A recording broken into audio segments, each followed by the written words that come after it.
Hi everyone, welcome to week 10 of discussion. Today we're going to be going over network security. More specifically, we're going to be going over TCP and TLS. My name is Hannah. Let's get started. So to introduce TCP, it stands for Transmission Control Protocol, and it is implemented on layer 4 of the internet. And so TCP is connection-based, meaning that if two sides want to communicate using TCP, they will establish a connection before sending data. The messages also appear in order, so you receive the messages on the other side in the same order that they were sent.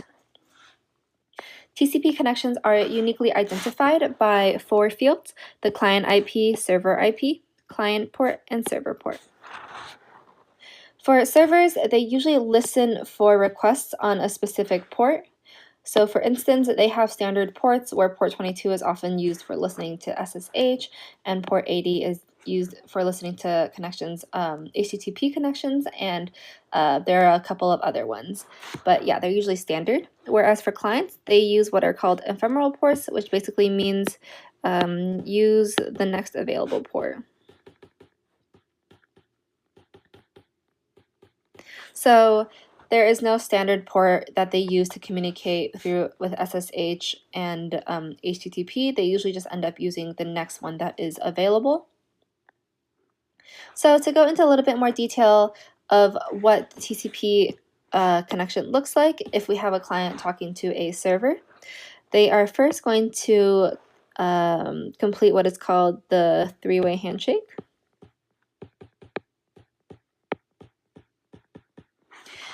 What that means is the client is going to start by sending a SYN message with a sequence number of their choosing that is a random 32-bit number. The server is going to send a SYNAC back, which essentially means they're also going to choose their own sequence number B, and then they're going to ACK the client's message by sending A+1. And then finally, the client is going to send one more ACK to complete the handshake. They are going to increment their sequence number by 1, since their SYN message is kind of considered like the first message. They're just going to increment it by 1. And then they're going to ACK the server's previous message. After that, the three-way handshake is complete and they can begin to send data. So to go over how sequence numbers are incremented and how acknowledgement numbers are incremented, let's look at data A. So data A is going to be some length LA. So when the server decides to ACK data A, they are essentially ACKing all of the bytes that they have received. So the ACK is essentially you can think about it as like the next byte they're waiting to receive.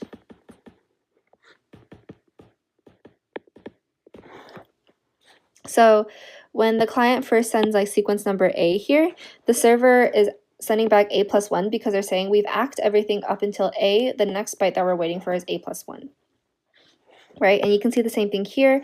After the client sends data A, the server is going to ACK up till data A by appending the length of data, or by adding the length of data A to the acknowledgement message. So ACK is then saying A+1 plus LA, which basically means like this was the first sequence number here. This was the sequence number prior to sending data A, and then it's saying I have also received all the bytes from prior and including data A.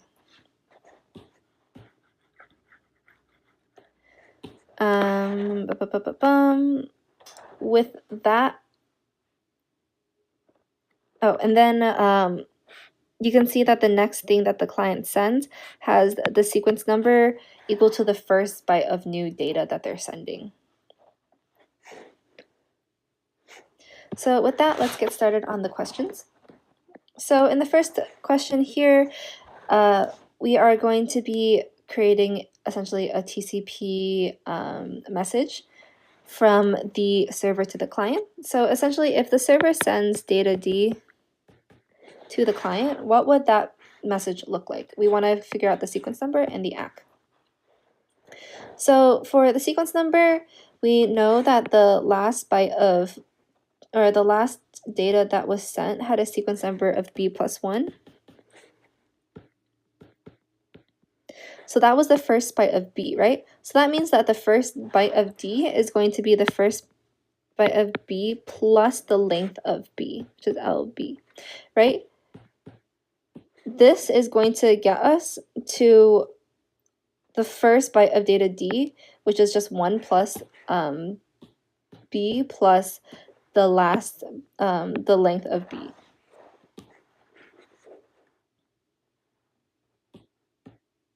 And then for the acknowledgement number, let's see, the last thing that the server or the client sent was data C, which had a sequence number of A plus 1 plus LA here, right?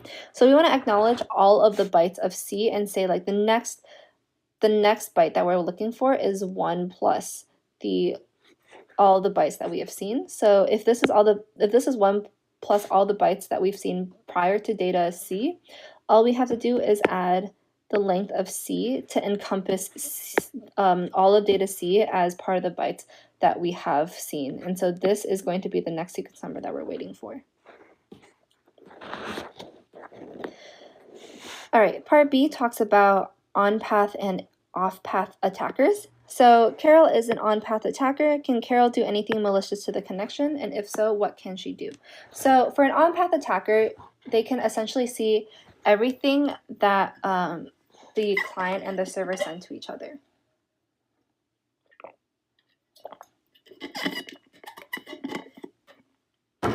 What that basically means is Carol can essentially see, like, if Carol's here, she can essentially see everything the client and the server send each other, right? Like this. And then that includes the sequence numbers.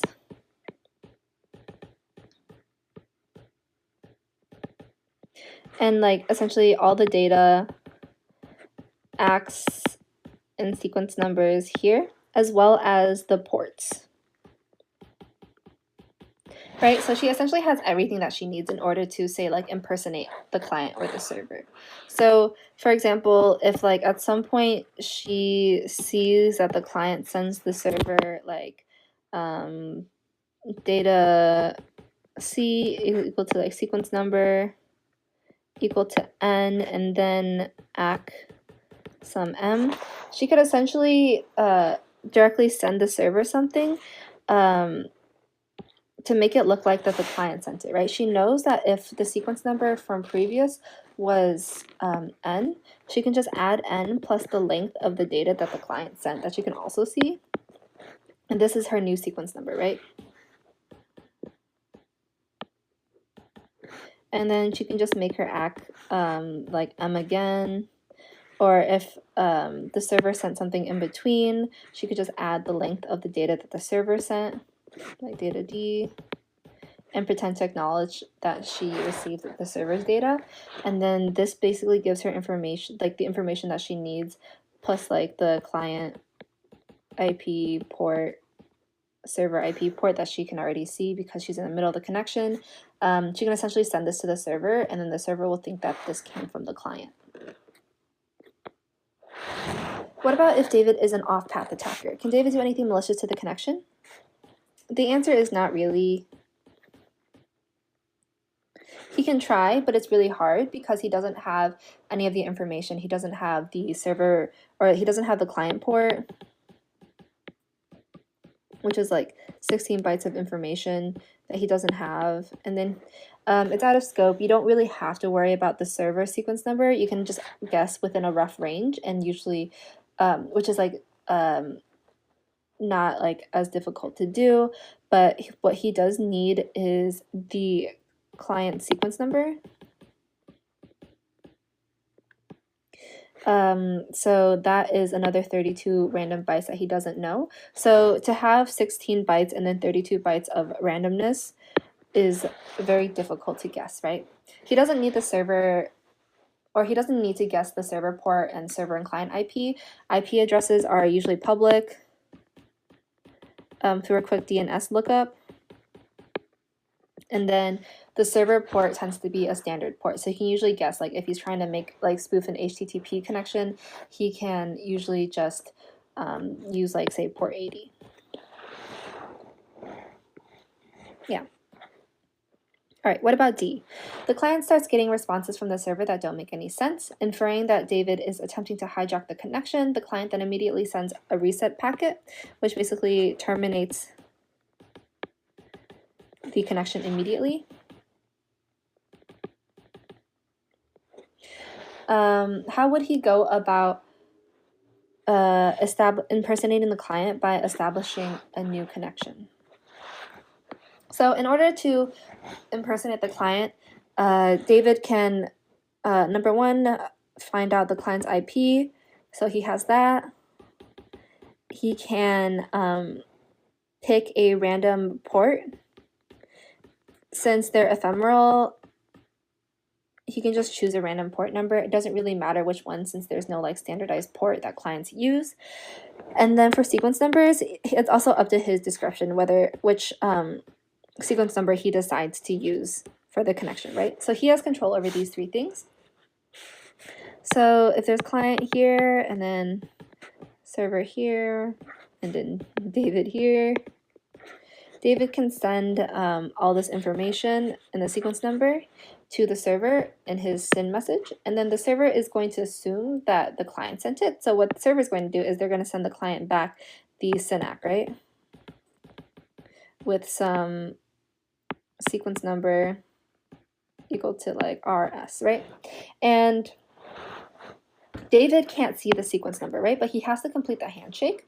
So what he has to do is he has to send the server an ACK acknowledging the server sequence number, which has like he has like a 1 in 2 to the 32 chance of being able to do it. So once again, not very likely, but still possible. He also has to race the client. So basically, if the client gets the server message, the client's going to be like, okay, I didn't establish this connection. I'm just going to send a reset packet back. And David would have to basically race the client in order to get this TCP connection set up and then send any data as soon as he can. Cool. Let's go to TLS.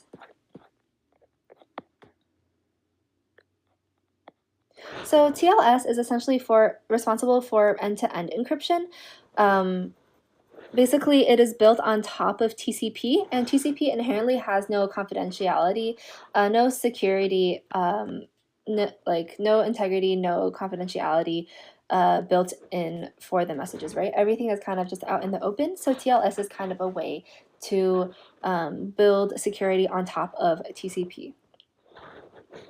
So it is built on layer 7 or 6.5, since oftentimes like HTTPS is built on top of TLS, and HTTPS is considered layer 7. Sometimes people think of TLS as layer 6.5, but it is built on top of TCP. There are going to be two cases that we're going to go over. There's the Diffie-Hellman case, TLS with Diffie-Hellman, and then there's also TLS with RSA, which are the two main methods we're going to be going over in this class. To go over the details, in this case, we have a browser sending a message to the server. What's going to happen is the TCP handshake is essentially going to happen before, and then after the handshake has been done, a TCP connection has been established, we can begin the TLS protocol. The first thing the browser is going to do is send the server a message saying, here is a random number that I have decided as RB, and I also support these encryption protocols. The server is going to say, all right, cool, my random number is RS, and let's use said protocol here. I'm going to choose this protocol. And then the server is going to send the certificate that will allow the browser to authenticate.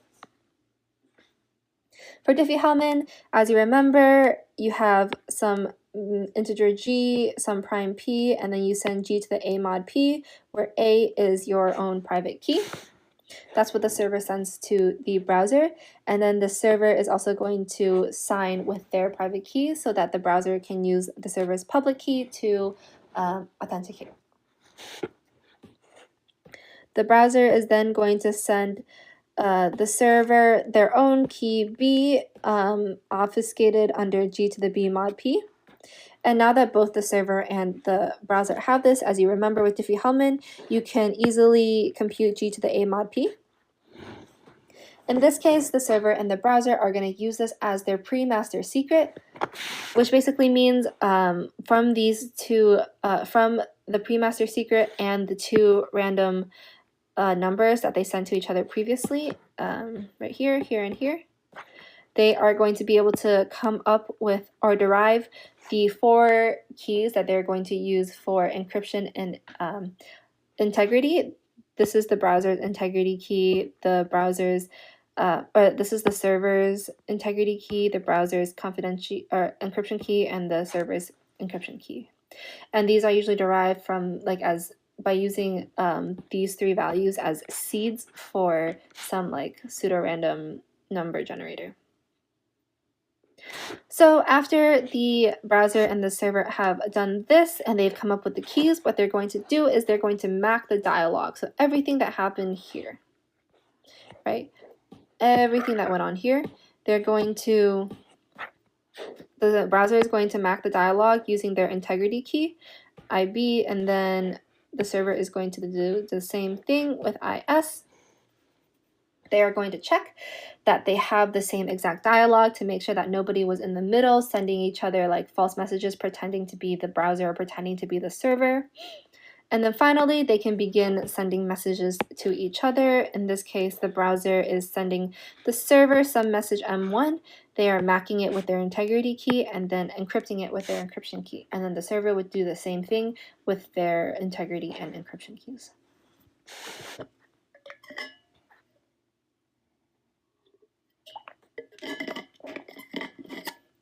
So let's look at what RSA looks like. RSA is mostly the same. These 3 messages are exactly the same. But once the random numbers and certificate have been sent, instead of doing some Diffie-Hellman protocol, the browser is just simply going to take the server's public key and then encrypt some random number of their choosing to be the pre-master secret to send to the server. And so once they have the pre-master secret that way, they can quickly just take the pre-master secret, take the random numbers that they send to each other, and then derive the 4 keys just like they did with Diffie-Hellman. So that's mainly the only difference. I think with that, we can go ahead to the discussion again. So let's look at question 2. The first part of question 2 asks, what is the purpose of the client random and server random fields? This just means the RB and RS here. So these are here to prevent replay attacks. And what this essentially looks like is, say the client is not very good about sending a unique pre-master secret every single time, right?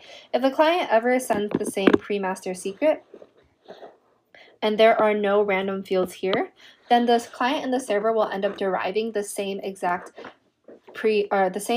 keys, IB, IS, and CB, CS every single time, right? And so that greatly reduces the randomness of the keys, and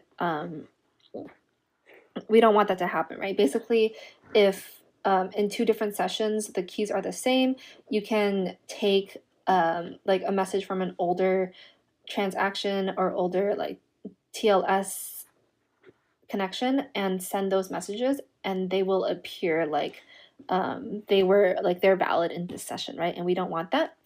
So the server, say even if a client sends a bad pre-master secret, the server can always just make sure that their RS is always random, and that prevents regardless of what the PS is, that will prevent the keys from being the same every single time.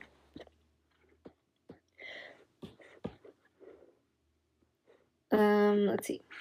Cool. Now, the next question is client hello and server hello are not encrypted or authenticated.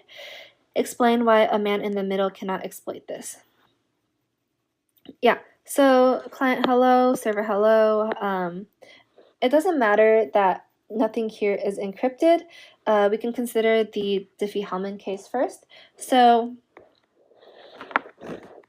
even if the man in the middle were to see like RB and RS, they would not be able to figure out the private keys, like the private key A and the private key B, right?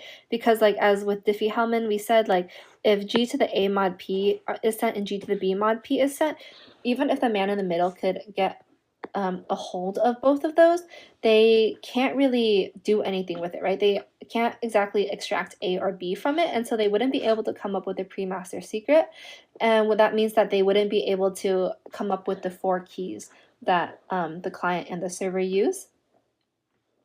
And that means that if they were to like intercept and send the client their own like G to the like M mod P or something like that, and they were to send the server something else so that they could kind of like pretend to be the client to the server and pretend to be the server to the client, they would still fail when it comes to the 2 MACs here, because when the client and the server send each other the MACs, they would realize that the messages that they have received are different. And the man in the middle is not able to MAC their dialogue with the client and their dialogue with the server, because once again, they do not have the 2 keys that are necessary in order to come up with a proper MAC. For RSA, the case is also the same. Essentially, they would not be able to obtain the pre-master secret because it is encrypted with the server's public key, and only the server can decrypt it with their own private key. All right, so for C, it says, note that in the TLS protocol presented above, there are 2 cipher keys, CB and CS.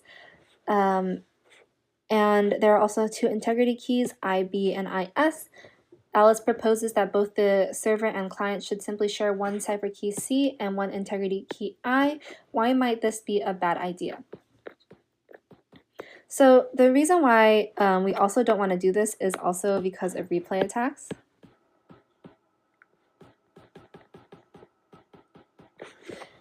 And what this will look like is, let's say they use the same integrity key, right? Then for the MAC, if the client sends the server the MAC first, the server like encrypted with their like singular integrity key I, what could happen is the server could just wait to receive this message from the client and then just replay that same message back to the client. And then the client will think that like everything is valid, the MACs are the same, even though the server never really did the calculation themselves.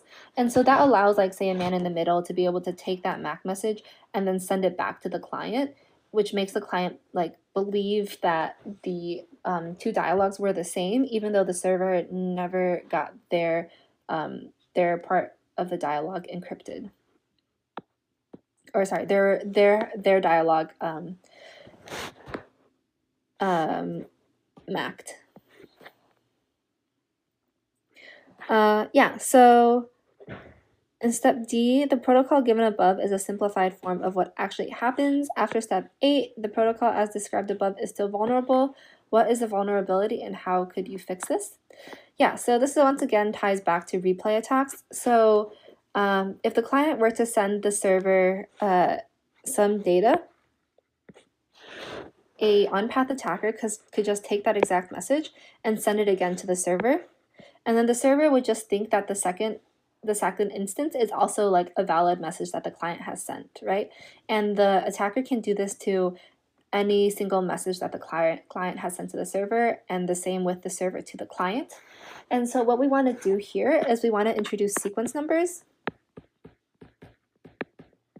So basically, like for each message, we attach a sequence number, and then we increment the sequence number per message that the client sends. So this allows us to like have uniqueness to each of the messages, right? If a man in the middle were to take a message and then resend it to the server would see that the sequence numbers are the same and then treat that data as a duplicate and likely just drop it.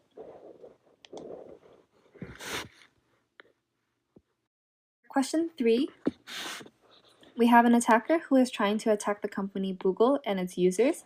Assume that users always visit Google's website with an HTTPS connection, which means basically backed by TLS, using ephemeral Diffie-Hellman. You should assume that Google does not use certificate pinning, and the attacker may have one of three possible goals. Either impersonate the web server, try to discover some plain text of data sent during a past connection, and replay data that a user previously sent to the server over a prior HTTPS connection. So the first scenario is the attacker obtains a copy of Google's certificate. In this case, the attacker can't do anything because the certificate isn't confidential. The certificate of the server is sent to clients or browsers all the time as a way of verification, so having it doesn't really allow you to do anything. The second one is the attacker obtains the private key for a certificate authority trusted by users of Google. So in this case, there is a problem, right? We have the private key now, which means that the attacker is able to impersonate the web server, right? You can imagine if the attacker is trying to impersonate the server with like through a TLS connection, the attacker can essentially send their certificate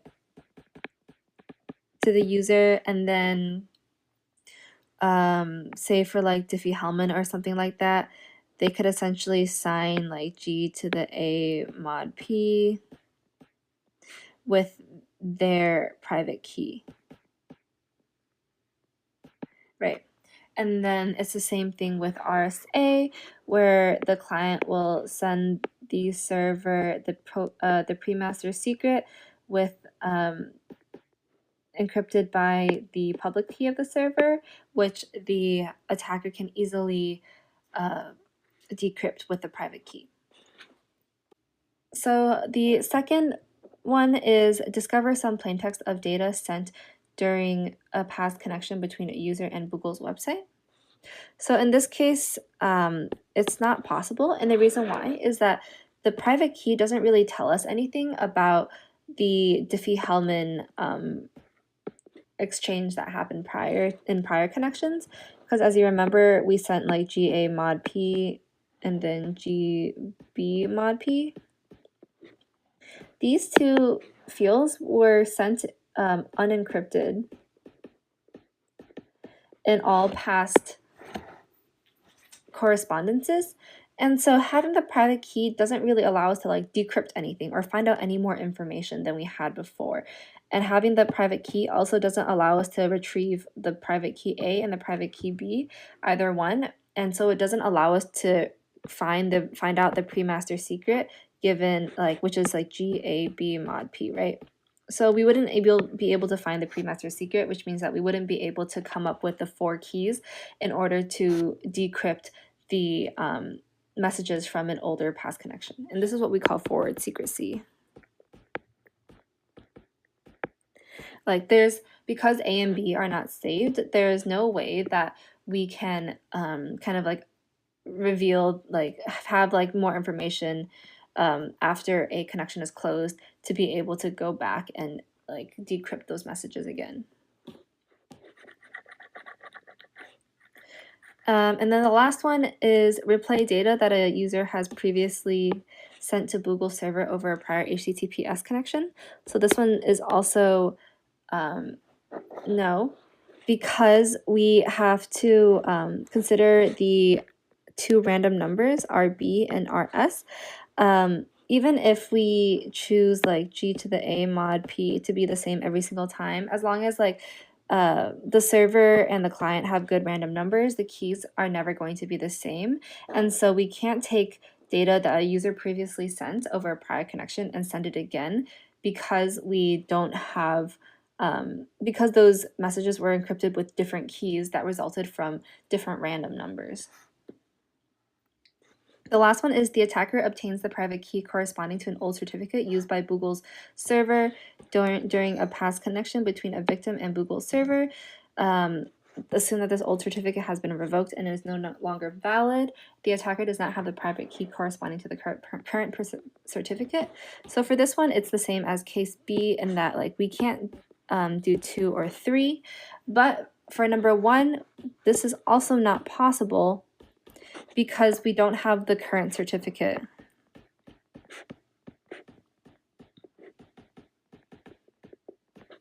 Right? Because what would happen is we would try to impersonate the server by sending our certificate. And then the client would see the certificate that we have the private key to. And then they would be like, okay, well, this certificate is expired, right? I'm not going to trust this person because it's not a valid certificate. And so even if we have the private key, we aren't able to impersonate the web server.